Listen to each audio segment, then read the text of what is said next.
आम आदमी पार्टी की सरकार जो एक क्रांतिकारी बदलाव की बात किया करती थी, जो तमाम संस्थाओं सिस्टमिक चेंज के बारे में बात करती थी, तो लोगों को के सवाल भी होंगे और लोग आम आदमी पार्टी से बढ़ चढ़कर इस तरीके के सवाल पूछेंगे कि भाई आप तो ऐसे ना थे। जहाँ तक पंजाब का सवाल है तो पंजाब में लॉ एंड ऑर्डर का जो सिचुएशन है वो आज का बिगड़ा हुआ नहीं है, ये स्थिति अभी से नहीं मुद्दतों से तो यानी कि एक साल से आम आदमी पार्टी की सरकार है लेकिन सुधार कोई नहीं है, क्योंकि भावना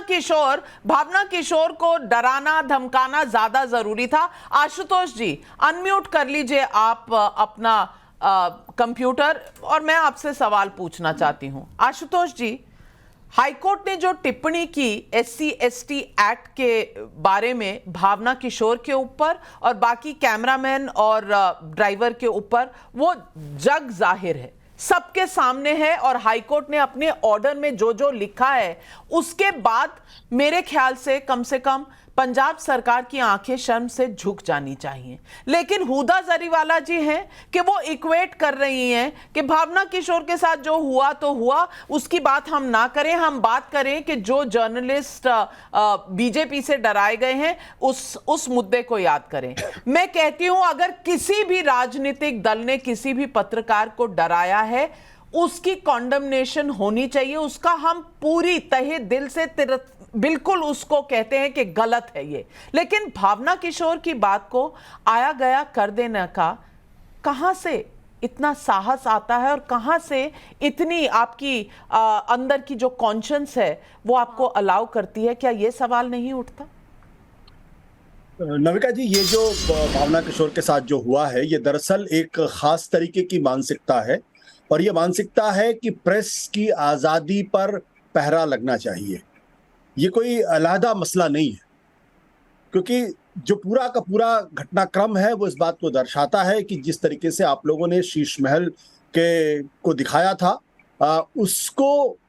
पर एक तरीके से प्रतिक्रिया थी, बदले की एक कार्रवाई थी। अन्यथा कोई कारण ही नहीं था कि किसी रिपोर्टर को इस तरीके से गिरफ्तार किया जाए,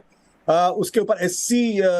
एक्ट लगाया जाए। और SC एक्ट के मामले में बहुत स्पष्ट है कि SC एक्ट लगाते समय पुलिस को इस बात का ध्यान रखना चाहिए क्या दोनों एक दूसरे को पहले से जानते थे या नहीं जानते थे, क्योंकि जब तक आप एक दूसरे को नहीं जानेंगे तब तक आप उसके खिलाफ जाति सूचक या उनकी जाति के बारे में आपको जानकारी नहीं होगी। तो ये विशुद्ध तौर पर बदले की कार्रवाई थी और इसीलिए मेरा साफ तौर पर मानना है आम आदमी पार्टी की सरकार जो एक क्रांतिकारी बदलाव की बात किया करती थी, जो तमाम संस्थाओं सिस्टमिक चेंज के बारे में बात करती थी, अगर वो भी उसी तरीके से बर्ताव करने लगे जिस तरीके से बाकी राजनीतिक दल और राजनीतिक सरकारें करती हैं, तो लोगों को के सवाल भी होंगे और लोग आम आदमी पार्टी से बढ़ चढ़कर इस तरीके के सवाल पूछेंगे कि भाई आप तो ऐसे ना थे, आप तो इस व्यवस्था को बदलने के लिए आए थे, आप भी उसी तरीके से काम करने लगे हैं, तो उनकी जवाबदेही ज्यादा बनती है। और मुझे बड़ी हैरानी की बात यह है कि शीश महल का एक्सपोजे करने के बाद अभी तक एक बार भी आम आदमी पार्टी की सरकार की तरफ से कोई स्पष्टीकरण उस तरीके से नहीं है जिस तरीके से आना चाहिए, और ना ही ये खंडन आया कि आपकी रिपोर्ट गलत थी। इसका मतलब आपकी रिपोर्ट सही थी और उल्टे सबक सिखाने के लिए आपके रिपोर्टर को, ड्राइवर को और साथ ही साथ जो कैमरामैन है उनको गिरफ्तार किया जा रहा है। तो जाहिर सी बात दोनों एक दूसरे से लिंक्ड है। ऐसे में हाईकोर्ट की जो टिप्पणी है वो शर्मसार करने वाली है और मुझे लगता है कि आम आदमी पार्टी के लोगों को कुछ तो सबक इससे मिला होगा।